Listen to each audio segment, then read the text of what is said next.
Alright, chat. 3 creepy true attic horror stories. In the worst part of the house.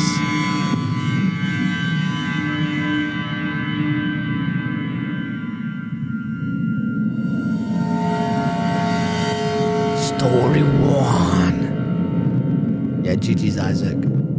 It was an ordinary evening like any other. I was in my room watching TV while my mom was downstairs making dinner. That's bright. I had my door shut as I usually did because I like my privacy.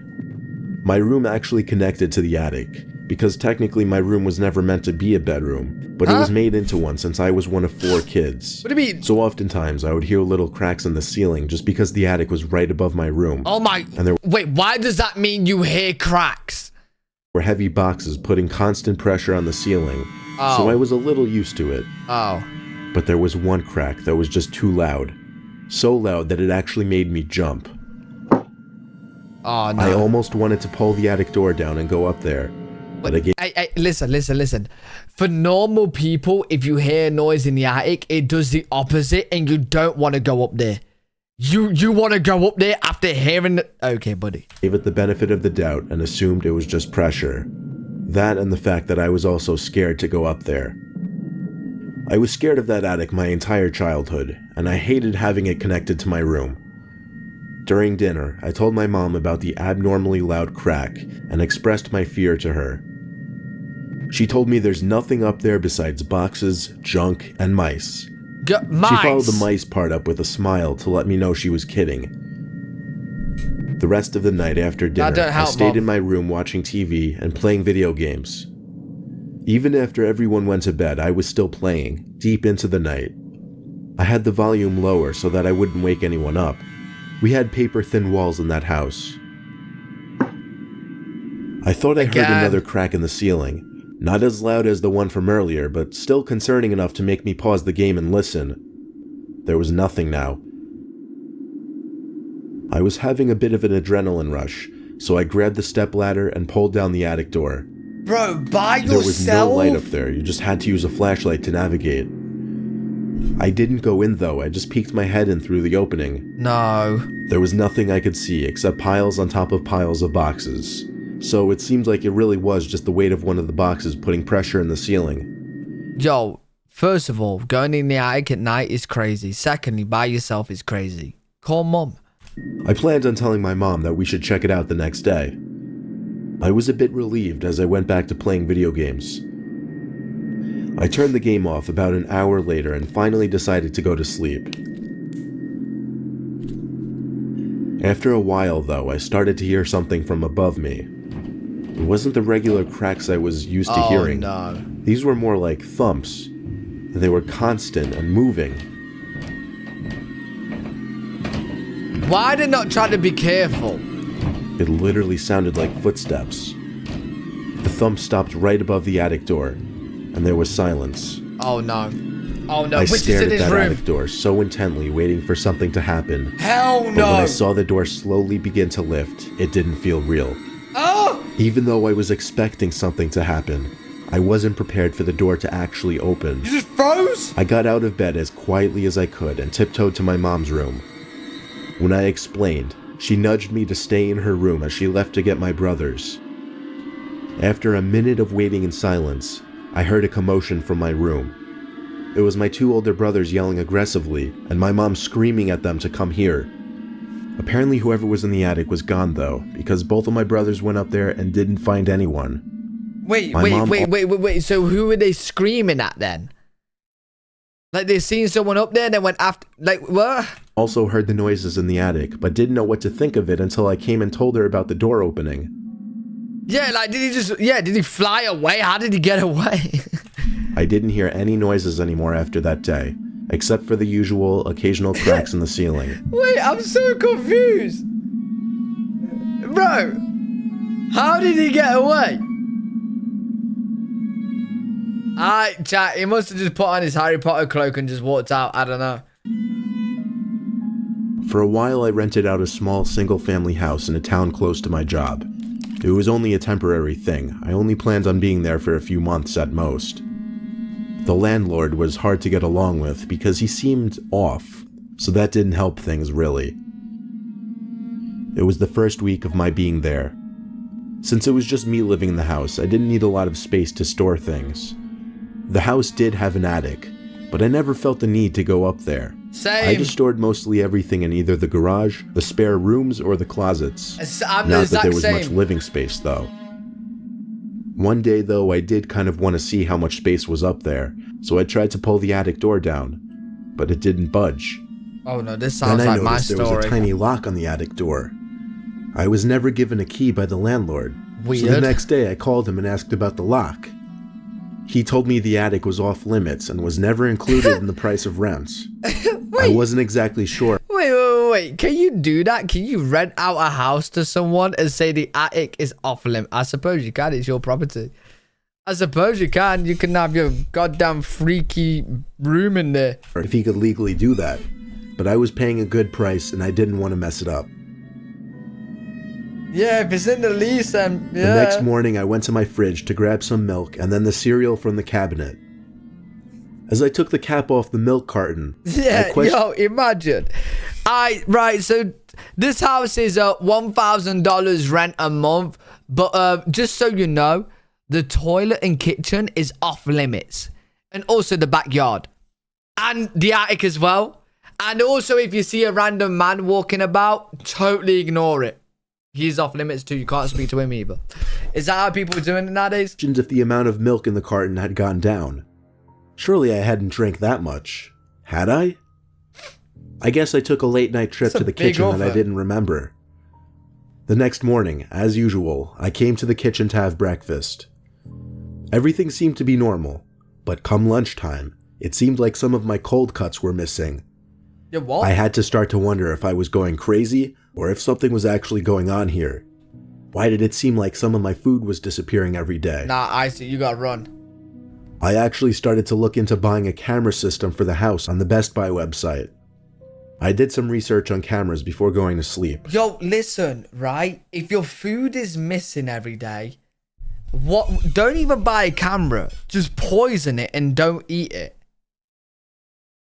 Just poison it. And then you're gonna find out.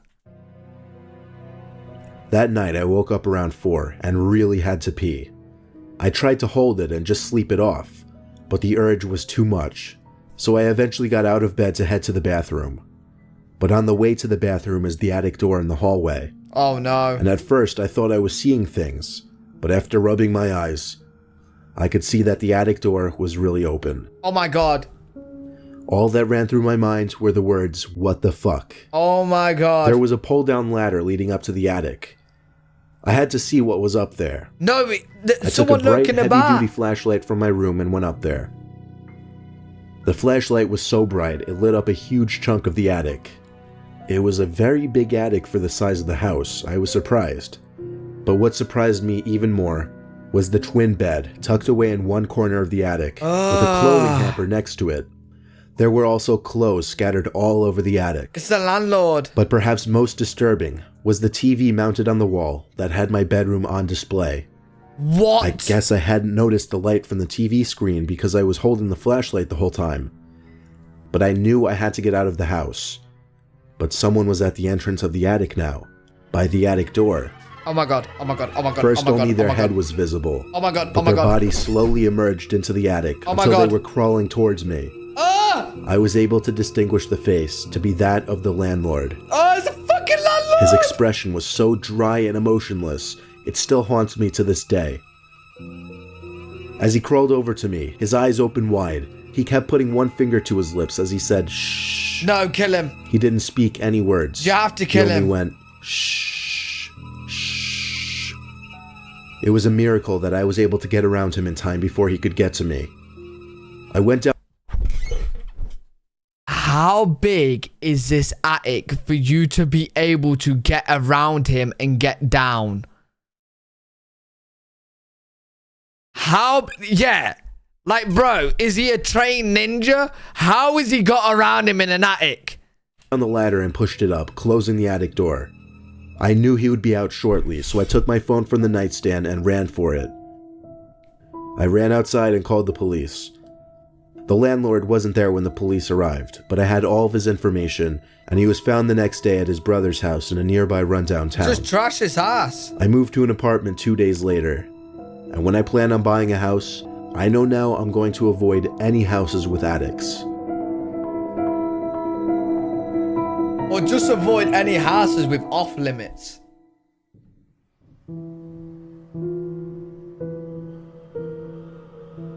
When I was little, my brother, sister, and I always played hide and seek when we were home alone because it made us feel like we had full access to the house and any room could be a hiding place. We always did 1 seeker, 2 hiders. The first person to get caught loses the round, or if the seeker didn't find either hider in 5 minutes, they lost the round, and the first to 3 points won. I lost the first round. I still remember that somehow, and we were on the second round. I was hiding again. My sister was seeking. My brother and I dispersed from the living room, which was considered the starting room, and I knew the perfect place to hide. Somewhere none of us ever hid before. The attic. The attic. It was just a place none of us ever thought as a hiding spot. Bad spot. Maybe I could start using it as my usual hiding spot, I thought to myself. Bad spot. It was a step-in attic attached to a big closet, so there was no ladder or anything. I shut the attic door behind me and tried my best to navigate the attic in the dark. I got about halfway across when I found a box and a big black bag that seemed to be perfect to hide behind. Now I wait, I thought in my head.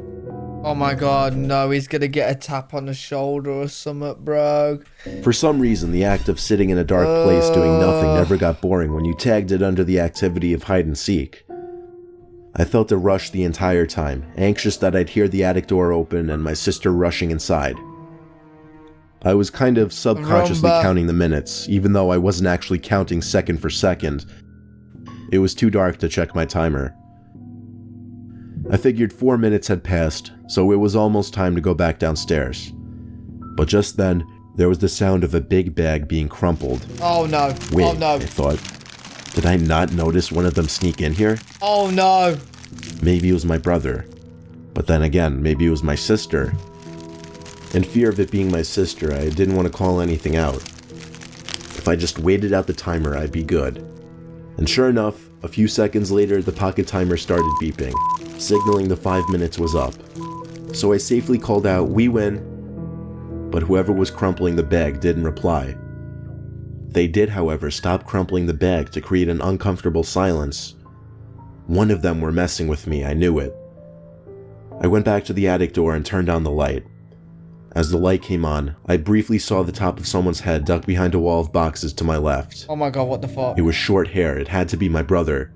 So I called his name in a mocking kind of tone as I walked over to the wall of boxes. No. I was preparing to jump over it and scare him, but I wasn't the one doing the scaring in the end. On my way over to the boxes, someone stood up from behind the boxes. Not my brother, but a full-grown man rather. He had his finger on his lips and said, "Don't freak out." That's exactly what I did. I shrieked like a little girl and left the attic in a hurry.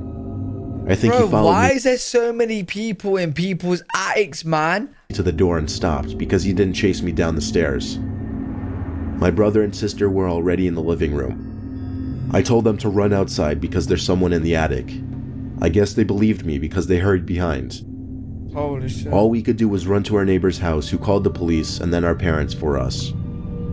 I know it's a cliche ending, but the cops did show up and the intruder was gone, which unfortunately meant I could never actually prove to my family or anyone that there was someone in the attic that day. Mate, they're all just But I disappearing. can assure you, it's true and it did happen. Nah, I'm telling you right now. Someone's in my attic. Like, James, you're fine up there. But someone else in my attic, I'm grenading it. I'm grenading it. TNT. Yeah, that guy left with his Doritos, man. He's took his bag with me. I mean, with him. And I was not the person in the attic.